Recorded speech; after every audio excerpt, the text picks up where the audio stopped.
Hello and welcome to the Load Drops Ultimate Block Preview. So in this block, we basically use a method that's very common for us, which is where we have a top indicator set, a single indicator set of, in this case, 3 reps, but it could be any rep range at a prescribed RPE. Then we take the estimated 1RM that we get from this set and we do back off sets at the same rep range. So in this case, for our primary squats, we've got 4 sets of 3 at 80% of that estimated 1RM. Same for bench, and then on deadlift, it's just a little bit less. And all of our primary and secondary movements utilize this strategy. It's great for seeing progression because the top set reps stay the same. The RPE just slightly increases in intensity. So we get an estimated 1RM in each of those sessions that allows us to track and measure progress. The back off sets are auto-regulated. So depending on the how high the estimated 1RM is, that's going to dictate how heavy the back off sets are, which is auto-regulation on a daily basis.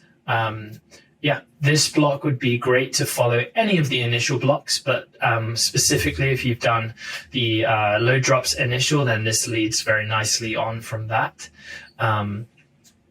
Let's take it just looking at exercise selection. We've got 3 count pause bench, so really trying to strengthen that bottom positions in the bench.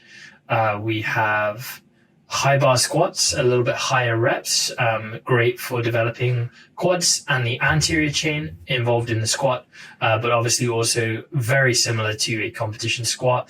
You're probably just going to be a tiny bit more upright due to the bar being higher placed, and a little bit more knee flexion and a little bit less hip flexion than you might have in your competition squat. If you already squat high bar and you don't squat low bar on your main squat, I would recommend just treating this as a secondary squat. So just do your regular squat. You could also potentially substitute it for a pause squat. After that, we've got the low incline bench.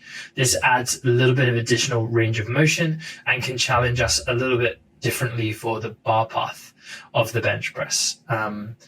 You have sets of 6, again, the ascending RPE on the top set, and then back off percentages at 70% for this one.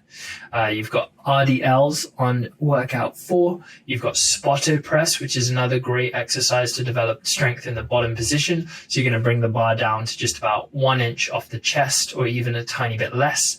Hold the bar for a 1 to 2 count, and then continue pressing up to the top, and then finishing with rear foot elevated split squats to give us a little bit of unilateral work. Following on from this block, you may wish to follow the peaking block and test where your strength numbers are at the moment. I think load drops is an excellent method to use. I think you'll get a lot of success following this block as long as you're managing the variables outside of training. And wish you all the best following this block. Thank you for choosing to train with us, and look forward to seeing all the results that you get on the Instagram or any social media channels that we have.